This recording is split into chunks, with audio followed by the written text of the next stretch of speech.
Welcome to Off the Cut, a podcast where we talk about building, making, and answering all of your questions. I'm Eric from Spenceley Design Co. And I'm Zach from Zach Builds. If you have a question that you would like us to answer on air, you can send it to offthecutpodcast@gmail.com. You can find both of us on YouTube, Instagram, and unfortunately, because we have to keep up with kids, you can find us on TikTok too. All right, now let's get into the show. Howdy, folks. Welcome. I didn't like that. I'm going to restart. Do over. Pause. Welcome to Off the Cut. That sounded better. Episode 81. We're up in Toronto. Today is known as Tuesday, September 12th, 2023. But here in Ohio, today is respectfully dedicated to the food of the day. Ants on a log. Oh. Well, that's a throwback. Yum. I don't think I've had ants on a log, since I was 4 years old or whatever. But I remember it being quite yummy. Something about the combination. I could do without the ants. I could just go peanut butter right on celery. Yeah. I mean, I feel like, so for anybody who doesn't know what this is, it's celery stalks that you fill with peanut butter and then they put raisins on top of them, right? And I feel like the raisins are only there for that one mom that was just like, you gotta add a little healthiness to it. Yeah, definitely. For some reason, and I'm sure raisins are just pure sugar. Oh, but yeah. It's like close. But people, for some reason, had this perception of them that they were healthy. But they're just like little compact clusters of sugar. Did you have the thing like growing up in like your lunchroom? They gave you like the little Nerds box size of raisins. Yeah. I was going to ask about this. I was like, is this just a regional Canadian thing or is this like everywhere? Derek, what's the name brand of raisins that everybody had? They had a little like lady Sunbeam. Yeah, I believe so. Is that the lady with the little box, dress right? and like the basket and stuff? Yes.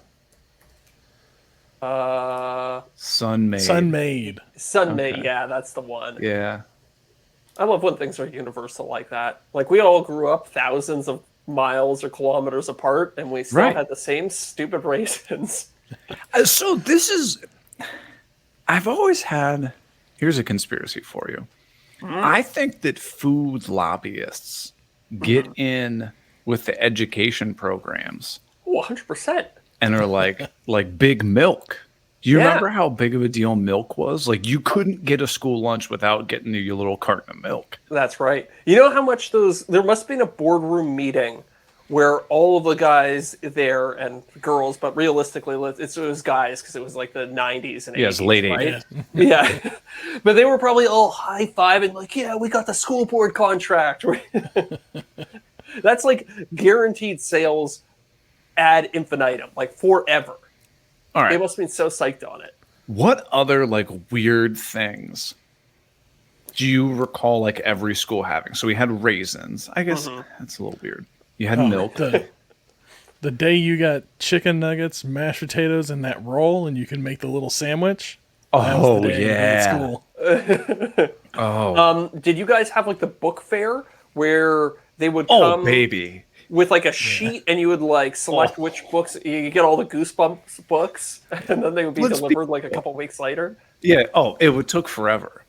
Yeah, it was a long time. And the thing is, like, I was actually asking my parents about that whole book fair thing. Those books were crazy expensive. It was way cheaper to buy them anywhere else. 100%. Yeah. But but you had the one kid that would come with like this garbage bag full of books, and you're like, man, I got like one, right? Yeah, I had the cheap parents, so it was not a long list of books that I'd be ordering. I'd be like one if I was good. Mm-hmm. But the craziest thing about those book fair things is like they were not educational books. They were just like fun. Like I guess they were just psyched that the kids were reading but they were not even remotely educational. They were like about dolls that came to life and killed people. Well, you always had that one nerd in your class that would be like, I'm going to get all 27 volumes of Encyclopedia Britannica and pay $14,000 for them. And like Yeah. Zach and I are just grabbing Goosebumps books. I was sitting there twiddling my thumbs and being like, I'm just going to wait until somebody invents Wikipedia, and then you're going to look like an idiot. Ooh, See, yeah. I always bought the movie posters whenever I got money for the book fair. Oh. Our They book had fair, movie posters? yeah, our book fair, they had everything out, so you just went in there and you picked up what you wanted and you No bought it. And way. they had, Wow. well, they had movie posters, but they had posters for like cartoon characters and Sure. I think at the time NASA's Discovery rocket, I believe, was a really popular one. Mm-hmm. So they had posters of that and stuff. So insidious. I Like, just thought of the name. Hold on. okay, yeah. Was yours Scholastic? Yes, Yes. it was. And you know what? Here's a Still very it's so there is a Scholastic headquarters that was very close to my first apartment that I got out of university. And I swear to you, this was the nicest building on the block. Right downtown Toronto, it was like primo real estate. It was all glass, exposed wood beams inside. It looked like something out of Cupertino, California. And it was all built on the backs of just little school children 500% begging, markup. yeah, little school children begging their parents for money for Goosebumps books.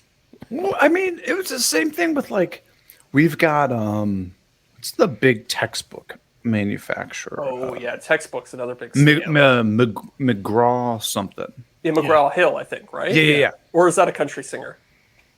It could be. Well, yeah, both. Sounds like Yeah. it, right? I'm not well versed in that genre. But yeah, we've got like a McGraw Hill. I don't know if it's like their main headquarters or just some huge building that's in like northeast Columbus. That building is wild. Like it is super nice. Yeah. And I mean, that's what happens when you have to go pick up your stupid Chemistry 101 book and they're like, oh, it's $900. Did you ever do the thing where you bought the last year's edition of your textbook? You know, I like just there- stopped buying textbooks. Oh, really? Because I went to business school, and we had these stupid codes that would come in the textbook. So you buy the textbook, and it would give you a digital code that would allow you to access this online portal for taking quizzes online. That was So a you scam. had to buy them. Yeah, such a scam. Don't get me started about that. The whole thing was a scam. I had a couple. No, go ahead. Derek, you go first. Oh yeah. All right. So whenever I went back to school, I didn't go right out of high school. I got work in manufacturer, and they paid for my school. So whenever I went back to school, they paid for all the books and everything. Oh, that's nice. And whenever I was done with them, I was able to turn around and sell them for a profit. So I actually made money going to school. I know we have a rule on the show, like no political rants, so I'll keep this very, very anonymous, I suppose. But in Canada, there was a party that platformed on this idea of that they would give every university student $1,000 or whatever it was at the start of every school year in order to help with textbook costs. Okay. And so all know we would just pocket that money for beer. obviously. But, I was a young, impressionable kid. So I was like, okay, I will vote for this party. Sure. They won. They got in power. And the first thing they did was just renege on that promise. That's politics for you. I know. And I was like, okay, lesson learned at a very young age. When I was Googling trying to figure out if it was the Scholastics book club thing, not the first thing, but the second thing that came up was Scholastic. This is a New York Times article from 2009 said Scholastic accused of misusing book clubs, and that there was I'm distilling multiple paragraphs down real quickly, so it probably isn't the best English, but something along the lines of parents were upset, made some sort of coalition, and tried to ban them because it was really just a front for selling toys, games, makeups, and other items under the guise of a literary book club. Yeah. Yep. Just 100%. I was going to ask you guys, do you remember looking on there and like wanting to get like the secret agent, like watch with the calculator and like the yeah. glasses that you could see behind you and like stuff like that. Yeah. It was the same stuff that was like at the back of comic books. Yeah, Just yeah, like- yeah, exactly.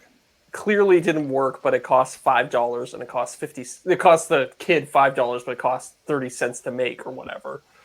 Or like one of those like so what is it? Baking soda or baking powder, like rockets or whatever. You throw it in there and little plastic rocket goes like 50 feet in the air. Like, let's be real. That was all I was there for. I didn't want to read. Yeah. I hated reading. Practical science experiments. So you guys never read as kids, really, did you? Like, was it because it was forced upon you? You're like not really interested. 100%.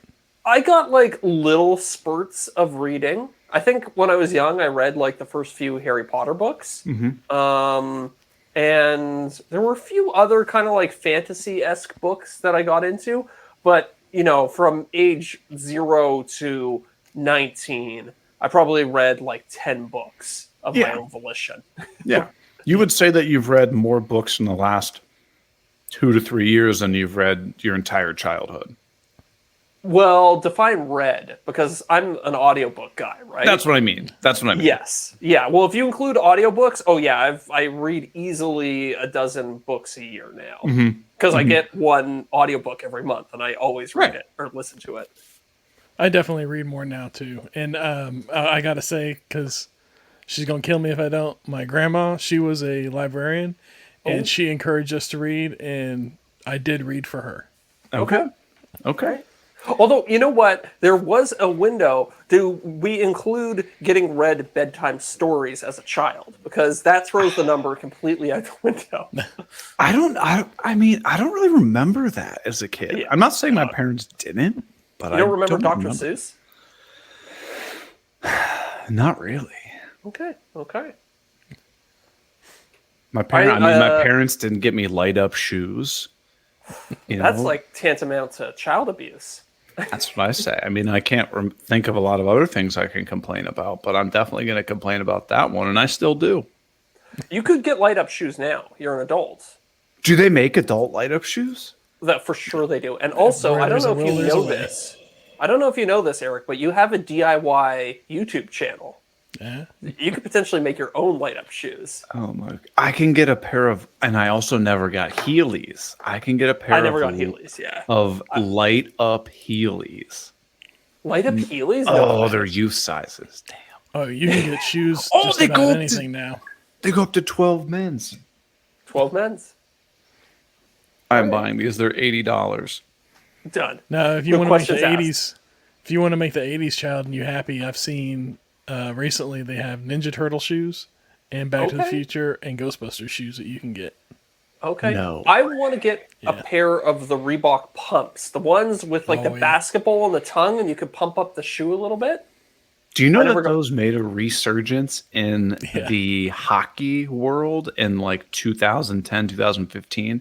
For skates? Your skates. Oh. Yeah. I thought everybody was big on those skates that you put in the oven and then put on your feet, and it kind of like shapes. Oh, your foot. those are all skates now. Oh, really? I'd rather walk into oncoming traffic than not have a pair of skates molded. I had this client, and he had a son who was, some junior A level hockey player or something like that. And he would go and have his foot 3D scanned. Yeah. Before he would order a set of skates, and they would make it to his foot. Yeah, you can get custom ones now pretty easily. Yeah? Wow. But I mean, you're talking like at least $1,000. Yeah, so I talked to my friend about skates, and he was like, "Oh yeah, $800, $900, pretty common for a pair of skates." Oh and I yeah. was like, what? Do they not just have like generic $120 skates anymore, though? They do. So think of it kind of like good. They have like a good, better, best, right? Yes. So like same with tennis shoes, right? You can go buy a $30 pair of Nikes. You can buy a $50. You can buy a $75, $125, $150, $200, $250, $300. They're all running shoes made by Nike. But like the quality and the comfort and the fit that you're giving getting is drastically different. So they have that with hockey stuff as well. Okay. I just wanted to be sure because my friend was talking like the average price of a new set of skates is $700 to $800. It depends where you get it. And I would say it's closer to like 4 or 5. That's still ridiculous to me. Yeah. As somebody who skates 2-3 times a year, that's crazy to me. You could get a pair of like rec skates for probably, I don't know, $100-$150 or something. Yeah, okay. Not going to last you very long, but if you're going twice a year, like they'll be fine. Yeah. So I would you never skate- play in them. You only skate a couple times a year. Is there a tool that is equivalently priced that you only use the same amount of time? Ooh. So you're saying like a really expensive tool that you're only use once or twice a year? Yeah, but it's perfectly justified because it's a tool. Oh, I had to think about that. I don't know. You know? We both have it. Okay. The Festool Mini Rotex, the RO90 thing. That's true. When you need that thing, you're like, God damn, I'm glad I have it. Yeah. So for anybody who doesn't know what that is, it's Festool's Rotex, which is like your gear-driven, like crazy sander.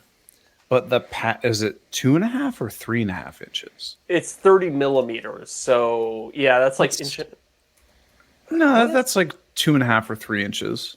Or no, sorry, it's 90 millimeters.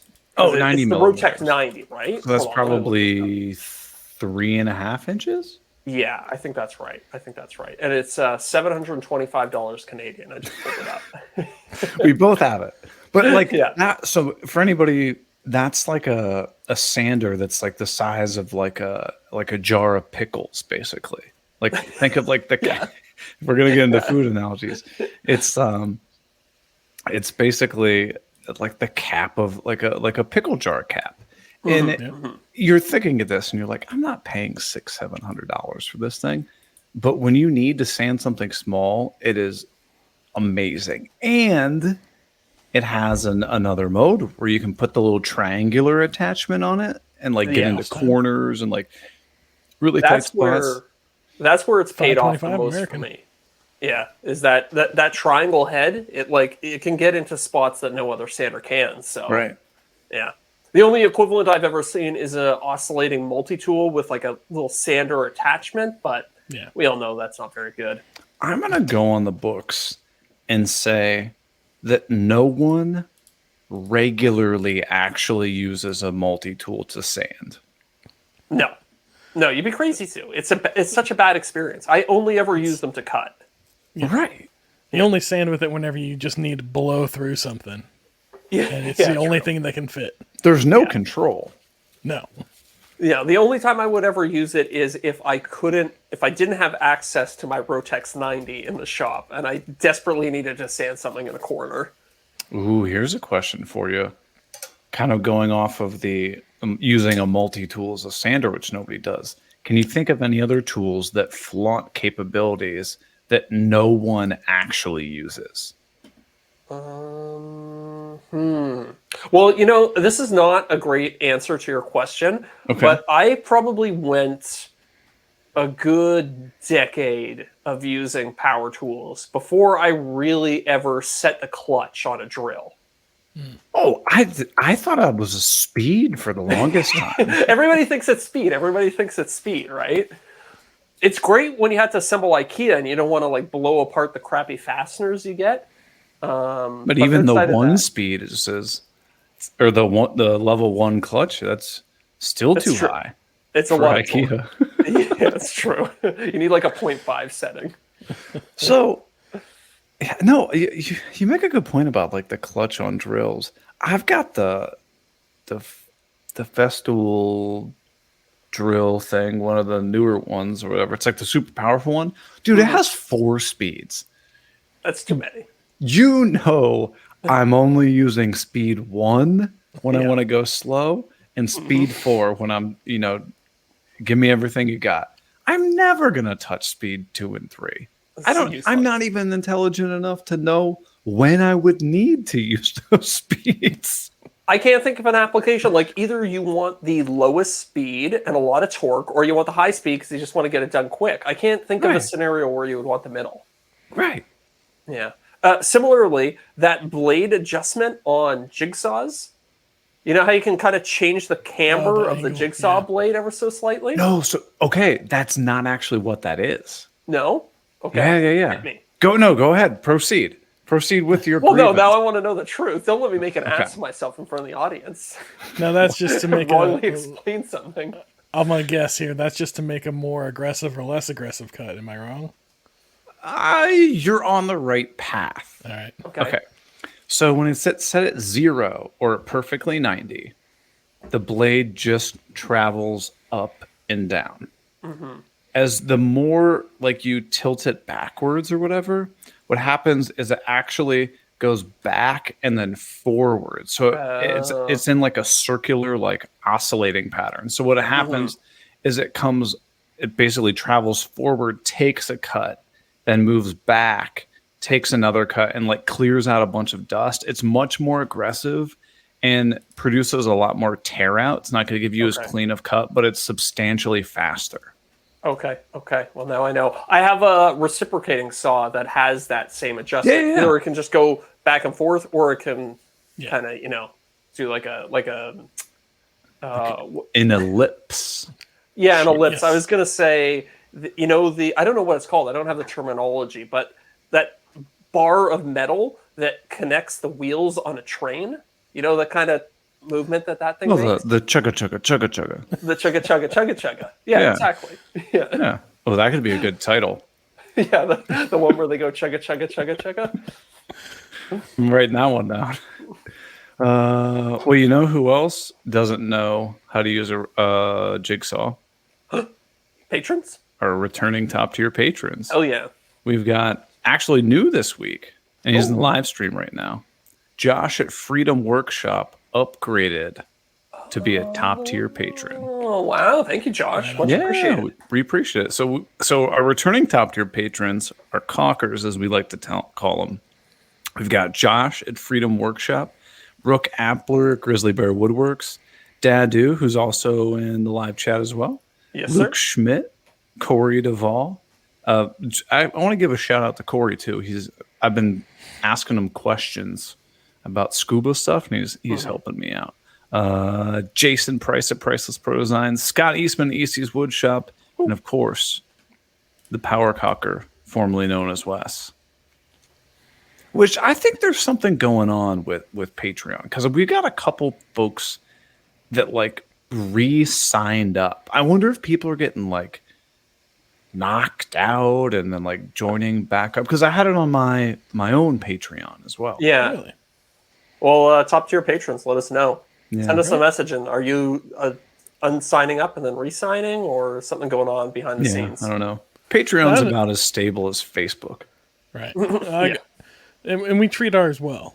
And know. unlike, some other podcasts who bully them into re-signing up. I know. Well, the only reason that podcast that must not be named, Green Suiters, available on Apple and Spotify, the only reason they actually get patrons is because they bribe them into these giveaways that they do, right? Oh, I see. But here's the thing. No giveaway. They don't actually give people these prizes. As Jason, he was texting me the other day, and he goes, "Suckers! People sign up for our Patreon to get these gift cards and tools and stuff, and jokes on them, but we don't actually send it to them." And you guys, come on! You don't want to support a podcast like that. No, sir. No, sir. Those guys are terrible. These guys are terrible. But Zach, tell the people why they want to sign up for our Patreon for the podcast.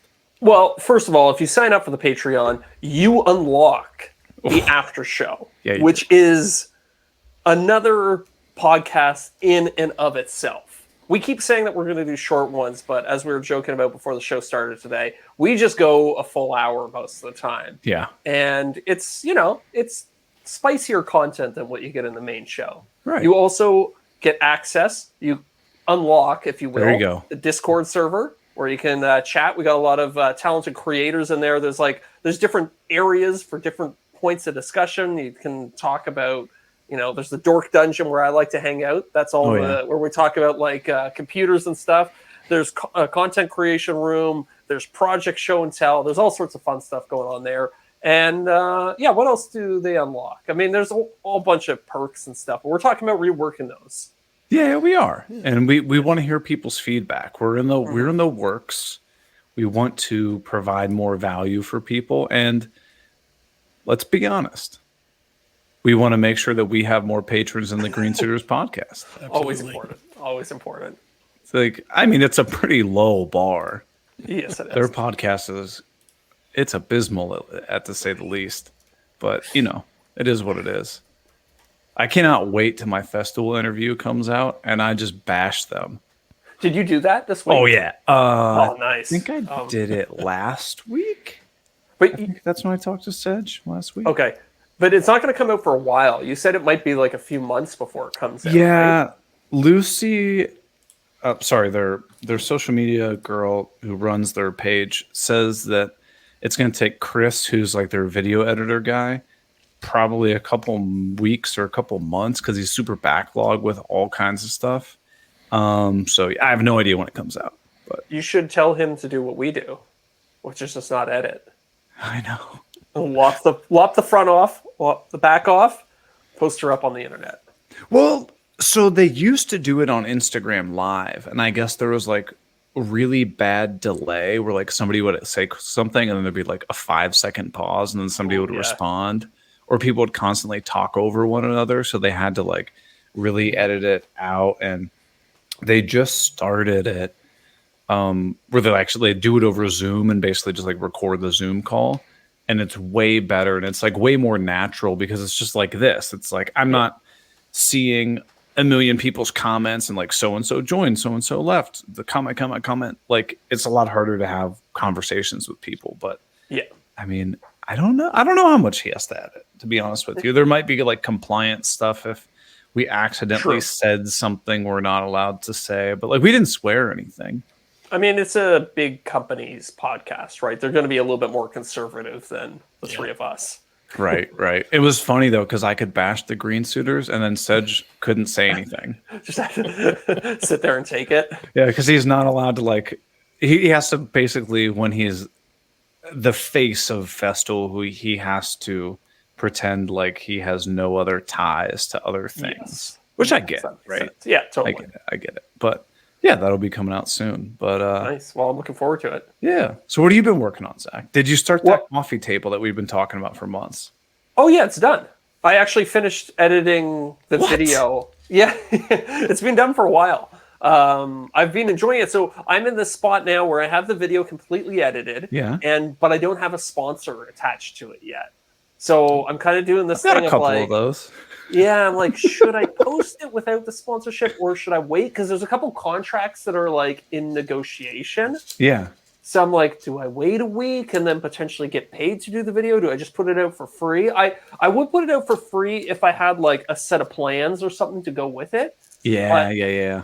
as it is right now, I don't. So I'm kind of thinking like I might just hold it for another week and see if I can get a sponsor. But if you're one of my patrons, then you've already seen it. Ooh. Yeah, because it's up on my Patreon. Shameless plug. Shameless plug. So Yeah, how but long's the video? It's longer. It's 23 minutes without a sponsor integration, and I was pretty brutal in terms of like cutting stuff out. I filmed it over the course of like 8 days or 9 days or something, so there's a lot to cover. Okay, yeah. I mean, Yeah. You'll find a sponsor for sure. Yeah, well, Especially now that you've got Mark. there's like a few things that are like just in flux. We're like waiting on contracts, so I'm just gonna I'm just waiting for one of those to land, and then I'm going to go record the thing really quickly. The sponsor's probably going to be like, how do you turn this around so quickly? Because I'm going to like sign the contract, go film the integration, put it into the video, and then turn it around all in the same day. That's what I do. And that's why like I'll talk to, or for everybody who is maybe new, Mark is our agent that Zach and I both use that helps us with all these sponsorship stuff and legal stuff and whatnot. But they like help field all the sponsors for us. Mm-hmm. That's why they always get so pumped when they're like, all right, someone's like, this one's approved. Here's all like the talking points. And I'm like, all right, I'll get it to you tomorrow. Yeah. They're like, we love this. Thank you so much. You make our job so easy. I was like, you make my job easy. Like, It's true. thanks. True. Yeah. But can you imagine like landing a sponsor and then you're like, oh, now I gotta go build a bookshelf or build a coffee table. So, okay, well, this is kind of interesting. So, for the people who don't know, there's generally like two paths that a sponsorship can take. Oh, You yeah, can get yeah. an integration, which is usually just like an ad break in the middle of your video. It's, Yeah. 30 to 90 seconds. It's, hey, check out Squarespace. Hey, check out, what's Policy another? Genius. Policy Genius. Completely unrelated to the rest of the video. It's just like a little thing in and of itself. And then there's another angle, which I argue should be called an integration, where you will get a product and the sponsor will want to have creative control over the entire video. They will want their product to be shown or their service or whatever it is and be like a thematic part of the entire video. Right.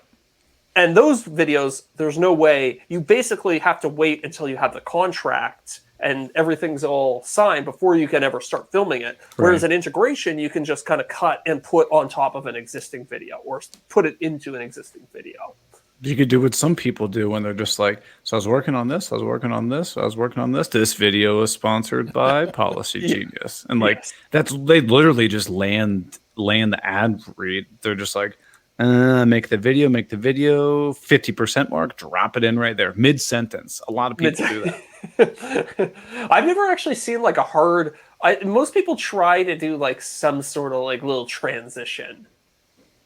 But yeah, I do, but I also like don't think it matters because everyone skips it anyway. Yeah. Well, it's interesting. So when I would be interesting to see the back end analytics on this. Most people, well, I don't even know that most people skip. At least 50%.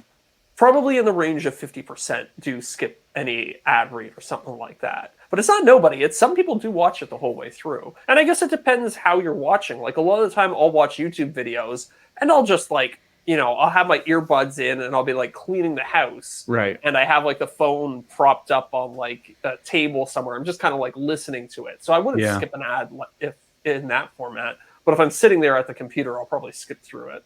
If I'm on my computer or phone, I skip.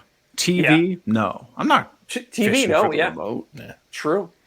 So other than your own ad reads, who has the best integration of ad reads? Oh, okay. I know my answer.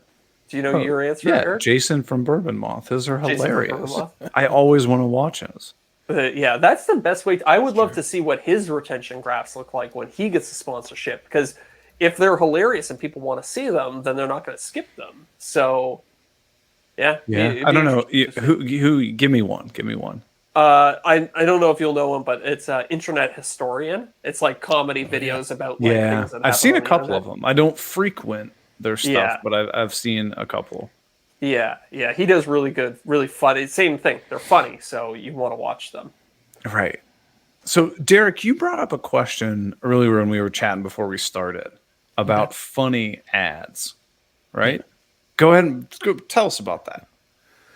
So the how do I approach this? So last week we were talking and we brought up Festool Anywhere, where you've got Jason and Wit and all them that are doing ads in different places with their Festool table saw. I think it was last week, and then this week I saw Jason from Bourbon Moth. He posted another one eating spaghetti at a restaurant with his drill. Right. And so I was going to ask, and then you had mentioned last week that you were trying to get in on that one. So if both of you got in on that, what would you do? Where would you do it? What tool would you want to use? So to be honest, I'll be very honest with you. If they would have sent me the brand directive of like, hey, say that you can do it anywhere, I don't think that my natural inclination would have been to jump at doing it in funny places. But now that I see other people do it, it sparks ideas. So I'm not even gonna pretend like I would have had a funny idea, because that's not where I would have gone with it.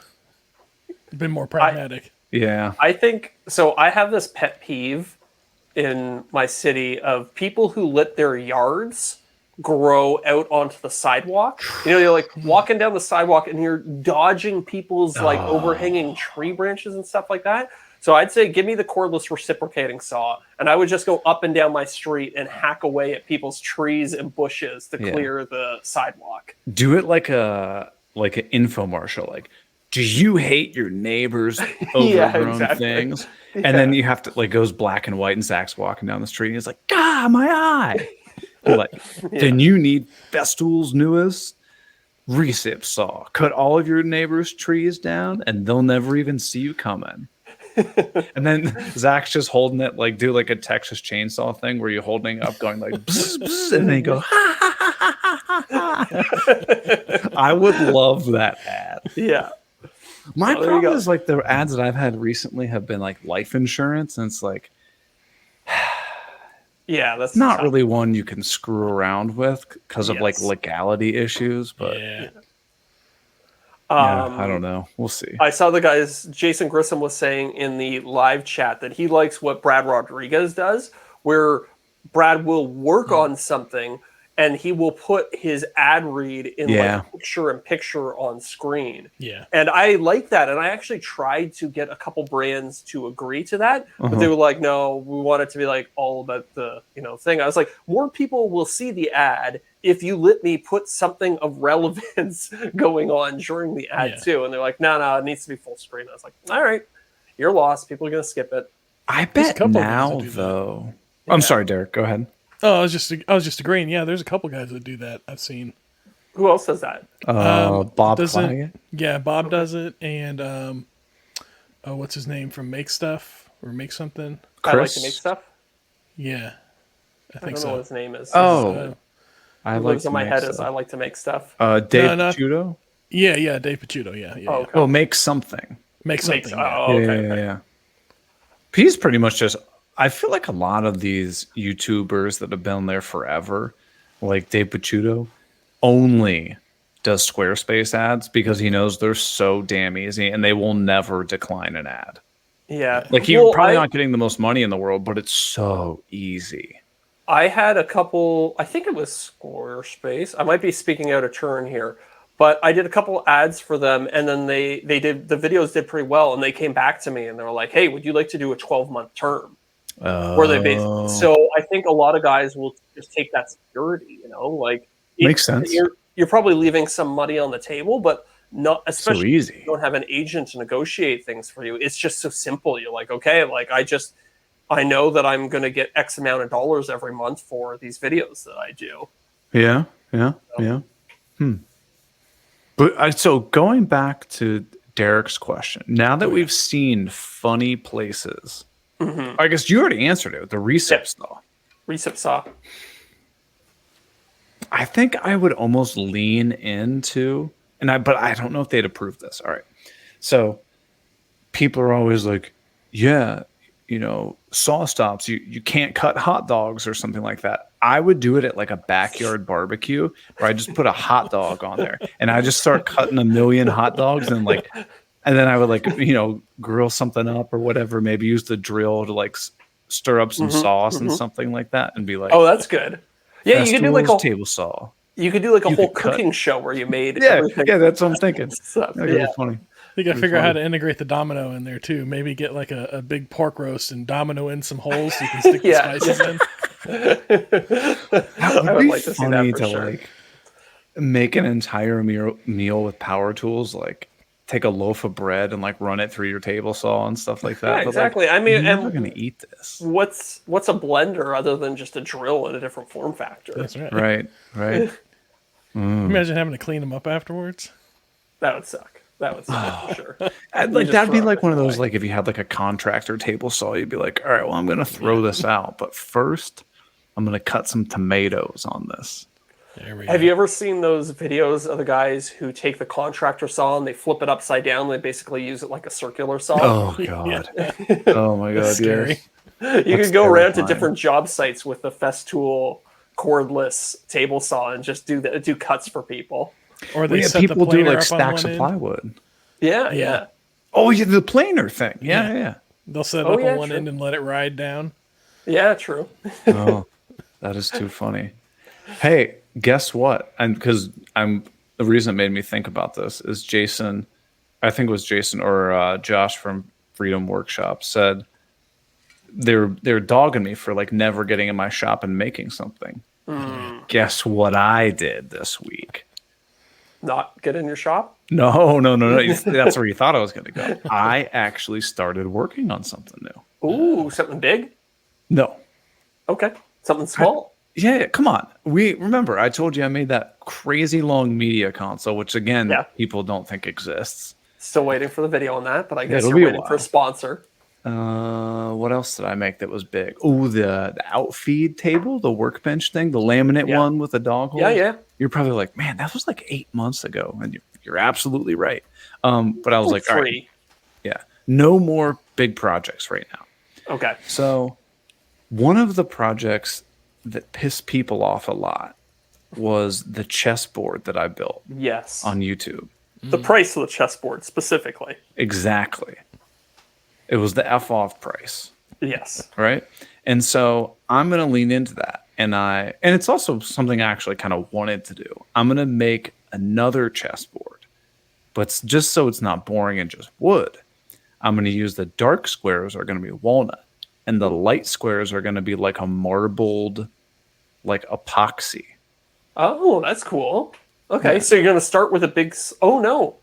I was going to say, you start with a big slab of walnut, then you use your CNC to hollow out the pockets where the epoxy is going to go, but you don't have a CNC. So how are you going to do this? And you wouldn't have crisp corners. You'd have rounded corners. That's true, yeah. So He's going with a chisel. Please, Derek. You've seen Zach and I. We don't use hand tools. It's too slow. We're not 1,000 years old. But so yeah, I'm like, oh, this is an interesting challenge. And then it made me realize. So milled down the walnut. I haven't cut it because I always have to wait to like cut all the strips at the same time, so the squares are the exact same size. Yeah. And I milled down the walnut, all ready to go, and I was like, okay, then I'll just like pour a slab of epoxy, and then wait for that to cure, and then like cut it. Dude, I forgot how much I effing hate dealing with epoxy pores. It does kind of suck. There's so much prep and so much waste, and like, it's just, you think it's gonna be the easiest thing in the world. It's like, hey, you mix it up in the cup and you pour it. It's not that. It is a whole day of just try to get everything perfectly aligned, and you got to get rid of all the stuff afterwards. It's a nightmare. And everything is sticky. Everything is sticky. Yeah. Even if you wear gloves, somehow your entire arm is sticky afterwards. Right. I'm just like, I hate this. And then you build sorry the to mold. interrupt. No, go ahead. What is the proper cleanup procedure for epoxy? Because I've tried using soap and water, and that definitely is not the right answer. I think it's acetone. I always feel weird about putting acetone right on my skin. Yeah, I don't know. Yeah. Mineral spirits, maybe? Maybe isopropyl alcohol? Mineral spirits, isopropyl alcohol, acetone. I don't know. I don't think any of those are like great for skin contact. I mean, at the end of the day, it's a chemical, right? Yeah. Sorry, continue. I'm so, how rude of me to interrupt. No. That's what this whole show is built on. It's like the Green Sears podcast, except this is actually tolerable to listen to. Let's not get ahead of ourselves. But like, no, you're like, all right, I'm gonna pour a slab of epoxy. So you're like, okay, just get some melamine, and then build up a form. But you're like, well, I have to like, you what? Yeah, you have to caulk the form, or you have to find a way to make it airtight. Yeah, or liquid tight. But then you also have to worry about, like, I've heard the whole thing where, like, and I'm no pro with epoxy, but they're like, oh, sometimes it heats up too much and it'll melt the melamine and then you can't get it off. So I was like, okay, well, then I have to, like, wrap it in packing tape or something like that to give it, like, a, super slick surface. So I do that. And then you got to, like, pre-drill, because melamine, if you look at it the wrong way, it cracks. Yep. Then you pre-drill, put all the screws in. Then you got to put like caulk or something. Then you're like, well, damn it. Now I got to wait a whole day for the silicone caulk to dry. Yeah. And then I just started using latex caulk when I do it, because it dries so much faster. Yeah. And honestly, you don't need it to be crazy durable or anything. Like, you're just going to use it once and then throw it out. Right. It's good enough for a bathroom. Exactly. Right. And so I was like, all right, I'm going to get some caulk and then put it in there. And I'm like, damn it, I don't have any caulk. So I like go, my laundry room is my supply cabinet. I go into the laundry room and I'm like, well, I got some of this Total Boat like Thixo, which is basically the 2-part epoxy that's in like a caulk tube. And then when you push it out, sure. it swishes back Yes. and forth and mixes it. And I was like, well, I'll Yes. just do that. It was great. Set up in like 2 hours. I was ready to rock. Okay. All right. I like that. And I was like, epoxy isn't going to leak if you jam everything up with epoxy and then pour more epoxy over it. I was like, perfect. So then I get, I get a one. I guess it's a 1.3 gallon kit. So you get a 1 gallon jug and then a third. 1/3 of a gallon jug, right? Because it's a 3-to-1 ratio. Well, they sent me a bunch of like the buckets or whatever, and I'm just eyeballing. I'm like, this looks like a pretty good sized bucket. Don't even bother to read the side of it, right? So I pour in all the epoxy in the 1 gallon jug, and then I'm like, yep, there was no room for the hardener. So then I had to like cover it up, run over to Home Depot, get a 5-gallon bucket, like transfer that over there into this other thing. And now it's like, now I'm having 2 things that are sticky, and I get like take gloves off, and I've touched a bunch of things, and there's crap everywhere. And then you got to sit there and mix it for like 10 minutes, so it's all mixed up. Do you have one of those paddles on the end of your drill? I see some guys use those. Thank God she sent me one of those. Yeah. Because I certainly did not. I was just going to use a paint stick. Yeah. That's what I've done 100% of the time. I've just sat there with not even a paint stick, but just like a scrap of wood from the scrap wood bin and just mixing it like some crazy witch. But if you don't mix it well, it's not going to cure right. That's true. Like they're not kidding when they're like stir it for 5 or 10 minutes. You can't just go like, bzz, bzz. That's good. You can't half-ass it. No. And then I finally pour it all in. And then I was like, oh, I want it to be like marble. So like I got to put in some of this like white powder and stuff. And I'm thinking, I don't know how much of this stuff to put in there. So I just put the whole damn package in there. Oh, was it like the black diamond stuff or whatever? Yeah, it was like the little baggie that looks like the Parmesan cheese bag that you get from the pizza place. Yes. So if I put that in like a gallon and 1/3 of epoxy, that seems like a reasonable amount. Some of those dyes are crazy strong. Like I have liquid ones from Ecopoxy, and I swear 5 to 10 drops, like teeny little drops, will make a 5-gallon bucket full of epoxy pitch black. Yeah. But then I have these other cheap ones that I bought off of Amazon, and you could squirt the whole little vial in there, and it barely changes the color of the epoxy. Yeah. So, I wonder if the liquid pigments are different than the powder ones. Yeah, I don't know. That's a good question. We're definitely no epoxy people. Yeah, no, definitely not. You should, if you're planning on doing this again in the future, it might be worth it to invest in like one of those HDPE forms. I know. I know. I'm too lazy. I truly thought about buying one. The thing is, like, I looked into it. It's like, yeah, it's $50 to $80 or something like that for like a baking sheet sized one. But think about your time plus the melamine plus like all the little things to like fill the edges and the packing tape and all those things. It adds up really quickly, and you're like, yeah, I should have just bought the HDPE form. Right. And it'd be the perfect opportunity to put an affiliate link in there. Very true. Very true. It's always about that affiliate link. But so then I pour the epoxy. It's all in the form, and then I'm like, all right, I'm going to keep working on this project. And I'm like, well, damn it, I can't. Now I just have to let it just sit here. Yep. And then even once it's, cured and hard after like a day, it's not actually finished curing. So like if you can't really like cut into it. No, you got to leave it for like, I don't know, 3 days at least?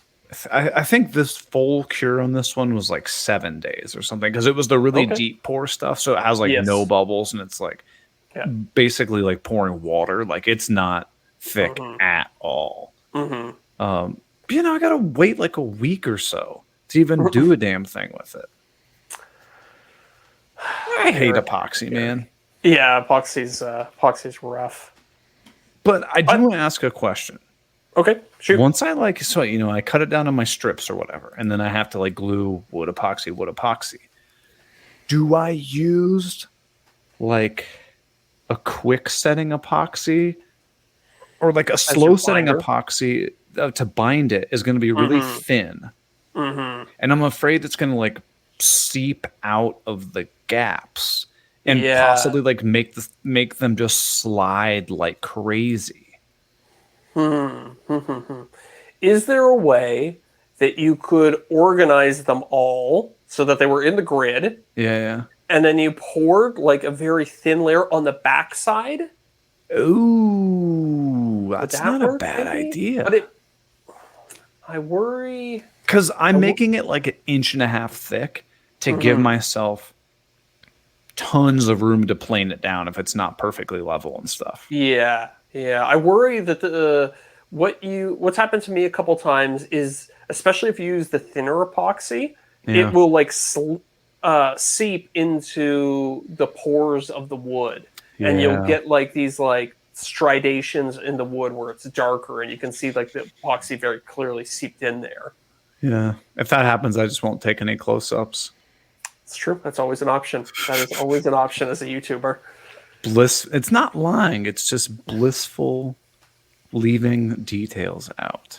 Yeah, exactly. But I'm almost thinking of using that like Thixo tube of caulk epoxy because it's so thick.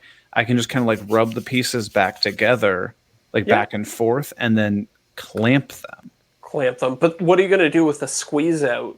I guess you could just plane it off afterwards. Yeah, that's what I'm thinking. Yeah, that'd be fine. So is your final board going to be 12 inches by 12 inches? It's going to be 12 3/4 because my planer goes to 13. That was the entire reason I made it this size. Yeah. How many squares on a chessboard? Is it 12? 64. 8 by 8? Okay, 8 by 8. Gotcha. So you could have almost like, you could have 1.5 inches square per. Yeah, I think it's like 1.5 inches or So 1.25 with a border or something like that. I don't know. I did the math somewhere. Yeah. So why not just go ahead and glue down all those little squares in your grid form, but leave like maybe 2 playing cards thickness between each one of them, and then pour epoxy to fill in all that, and then just plane it off. Oh. And then you have like a little border around each one. You could do like a Yeah, that's cool. That's not a bad idea, Derek. You'd have to be like careful when you set them all, obviously. You have to use like hot glue or something. Yeah, or like a little CA glue or or something. that Fixo. Yeah. Well, yeah, fix it. Yeah, true. But then you just end up planing off the front and back anyways. Yeah. That's not a bad idea. That would look very cool. That'd be visually interesting, wouldn't it? Use really thin strips of wood to go between them, but then I don't know how you would do the crossing with easily. Well, you could have. Oh yeah, true. So the way I typically, or what I did the chessboard last time, is you first cut like strips. So think of like it's like a ruler, right? Yeah. You take a black ruler, a white ruler, a black ruler, a white ruler. So it looks like your fingers right next to each other, right? You glue that up, let it also get situated. Then you make 90-degree cuts on that. So now you have strips that are varying of colors. And then stripes. Yeah. Then you flip every other strip. So now the pattern is opposite. Then you glue those back together. So it's 1 glue up, 2 glue ups, I suppose. Yeah. So I was thinking about doing that, but using like thick black epoxy for each glue up so that you do get like a teeny like hairline of like color between them. But I don't know. That'd be kind of cool. But again, keep in mind, epoxy is a pain in the butt. So Yeah. you're going to have another sticky mess on your hands. That's true. I don't know. And then I got this other project, the carved coffee table. Whenever we get to that one, that's going to be epoxy on top of epoxy on top of epoxy. That's going to be a nightmare. What's the hold up with that one? Are you waiting for Miranda to? Yeah, whenever she feels like carving. Yeah, get in there and do the carving. But it's ready for her. Like, I mean, I have plenty of other videos, so there's no rush. It's just whenever she feels like it. So Yeah, cool. Cool. Hey, Daddy needs to get paid. Let's get on it. Heyo, Work harder. gonna get me excited calling me that, Derek. By the way, I this wasn't actually say it was planned for me. I wanted Derek, you deserve a massive shout out for all the work you're doing, dude. You are crushing the short content, helping promote the podcast and everything. So everybody, if you want to support Derek, become a patron. Yeah. There we go. Get us to the point that we can pay him. That's what we need to do. Yeah, that would be nice. That'd be nice. You're killing it. Like the YouTube shorts are getting tons of views. Yeah. More than any of the long form stuff by a significant margin. Yeah. But you're doing a great job, dude. We truly appreciate it. Yeah. So everybody go check out Derek at Pecan Tree Designs. He's got some cool stuff. We're waiting for you to start going full tilt into the YouTube game, Derek. I do have one video that I am almost done with, and I'm going to try and get back into that. So Heck yeah. that's coming. There's a tease for you. I'll let you know. What's does just Pecan Tree Designs as a channel? Yeah. Can people go and get pre-subscribed right now so that they see the video? It's already up. I've got old videos on there that I did before, but I'm kind of relaunching myself, I guess. Okay. Tree Design. Right. I'm on there. Well, everybody listening, Grizzly go check out planer and iron pipe shells. Oh yeah, baby. Yeah. That was of an era. Ooh, that is of an era. So I got a question for you, Derek. After you've heard us and other people talk about YouTube, what strategies are you trying to implement? Are you going after shorts? Are you doing long form only? Are you ignoring shorts? Like, I'm curious to hear what your thoughts are. Yeah, the shorts thing, man, that's all over the board. I know. I don't think anybody with long form content has cracked how to use the shorts effectively. But I don't think they hurt posting them up. I've heard people say that, their viewers don't like seeing them mixed in their feed. I think you've mentioned that. And I can understand that, but as a viewer, that doesn't bother me whenever there's a short mixed in. And really now they've kind of balanced it to where the only time I see shorts now is in the app on my phone. I don't see them because I watch YouTube on my TV. I don't see them on there really, unless I go to shorts and look for them specifically. So but I noticed. Sorry, as we talked about this, I'm the guy who goes on YouTube and I click the subscription tab thing. Yeah, I know. Something that people that watch Green Sears or listen to Green Sears podcast would do. Bunch of inbred people, but now they have it all lumped where it'll show you like 2-3 rows of videos, and then it's like one row that you'd have to scroll like side to side. Yes. To look at the shorts, so I can just scroll past it, and like it doesn't bother me now. I don't care. I would have no problem if people started blasting shorts through my feed now because it's just one row. I just scroll by it. Yeah, I've never had anybody complain about shorts. Like none of my viewers have ever complained about shorts to me. And personally, I don't mind them because it seems like you're saying, Eric, that the YouTube has it figured out now at this point from a UI standpoint. Yeah. So I don't see the harm in it. It's good exposure, It's the barrier for going viral with shorts seems to be a little bit lower than the barrier for going viral with long form content. Yeah. So is that kind of your strategy, Derek? I'll definitely use them to try and at first, at the very least, to try and get subscribers up. So that I can get to that monetization point because that's what's really going to make you. I feel like once you get monetized, that's kind of an incentive to keep going. Sure. Oh, whereas whenever you're not monetized, it's like, well, it doesn't matter if I post now or later, or if at all, and there's no motivation to post as much. But when you first get monetized and you're making like $75 a month, you're like, here we go. But it's something, You're right. It is incentive because you're like, oh, okay, like it's not much now, but it could be if I was doing better. And it just gives you an incentive to do better. And we both know that if a platform doesn't pay you, it's hard to find the motivation to stick at it for years and years and years. Case in I'm point, definitely Instagram. Exactly. I've definitely felt that on Instagram. Like there hasn't been any motivation to post on Instagram, especially this summer. It feels like there was no reason to post. Yeah. It didn't feel like it was worth it. Everything I post isn't.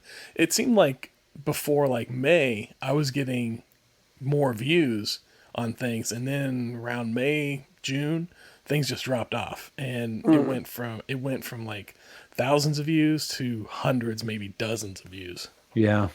And I don't know what changed. My IG is actually doing fairly well now. I've got like several thousand new followers. I'm like getting a lot of views on stuff, but Okay.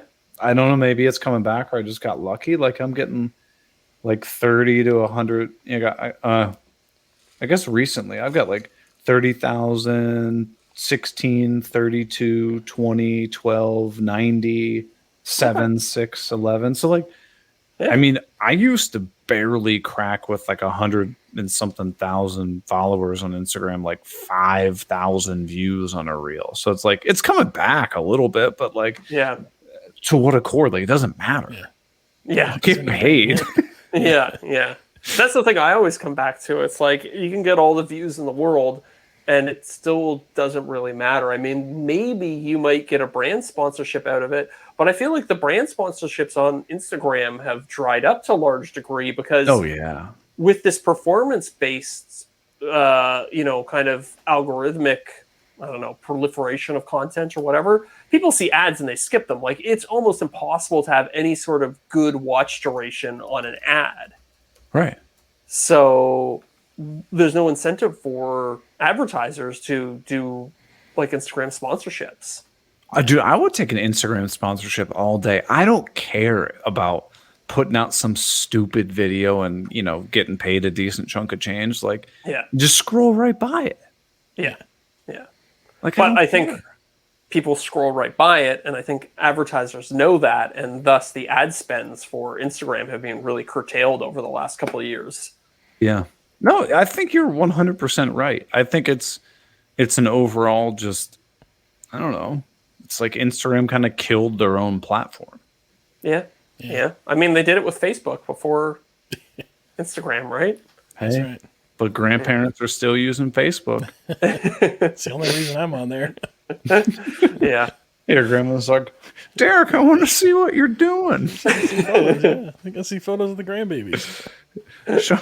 Post pictures of your wood projects. Well, speaking of failures, I had what I'll classify as a catastrophic failure this week. Is this after show content? Yeah, it is. Yeah, that's what. And this isn't this. I mean, yeah, this is. I don't know. Is you call it a tease? Would that be the technical term for this? I think so. A lead, perhaps. Yes, it is a lead, but it's not. It's not false. I should say it has some substance behind it. You're not clickbaiting us, is what you're saying. No. I'm not clickbaiting. Like if you click on the after show, you'll hear what happened, and I think you guys probably can either identify with this, have experienced it, or can be like, "Oh my gosh, dude, that sounds like a nightmare." Oh, you know what? I actually had $1,000 mistake last week that I can share in the after show as well. Ooh. 2 catastrophic failures for the price of one after show. $1,000. Okay. Okay. Well, let's land into the after show. Yeah. Yeah. Let's jump on the spaceship and get to the after show because I want to hear this juicy detail. All right, let's do it. All right, everybody. Thanks for listening. We'll see you next week, and if you're not a freeloader, we'll see you at the after show. Sure will. See ya. See you there.